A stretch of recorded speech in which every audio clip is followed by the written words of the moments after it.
Le monde de la mode est en deuil.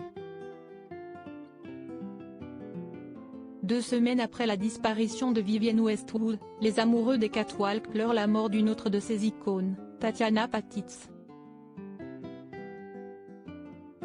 Le magazine Vogue a annoncé le décès du mannequin de 56 ans ce mercredi 11 janvier. Les causes de sa mort sont pour le moment inconnues.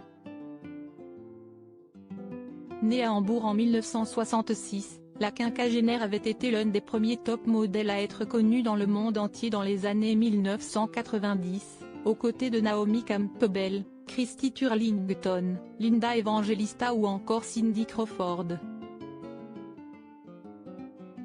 Tatiana a toujours été le symbole européen du chic, comme Romy Schneider et Monica Vitti, a déclaré Anna Wintour, directrice de la rédaction de Vogue, ce mercredi.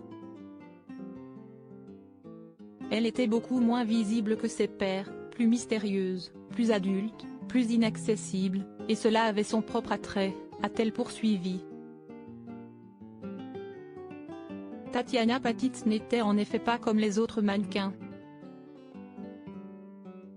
Dans une interview en 2020, elle avait ainsi fièrement assuré « Je n'ai jamais vendu mon âme ».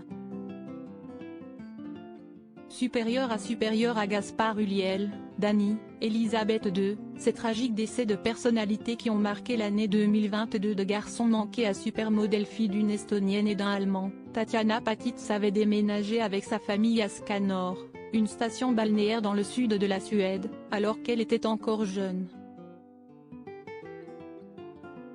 Décrite par Vogue comme étant un garçon manqué à l'âge de 17 ans, elle participe cette année-là à un concours de mannequins d'élite à Stockholm.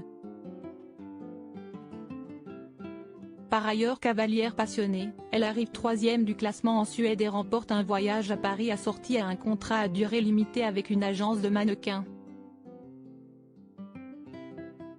Et si l'on peut penser que 1983 signait le début de sa carrière internationale, Vogue précise dans un article de 1988 que la star n'est pas née rapidement. Parmi les plus célèbres, le mannequin allemand n'a toutefois jamais fait partie de la meute. Cela tient au choix de Tatiana Patitz de s'installer en Californie et pas à New York ou à Paris, au lieu de la mode. En 2004, elle accouche d'un garçon nommé Jonah. Crédit photo, JLPPA.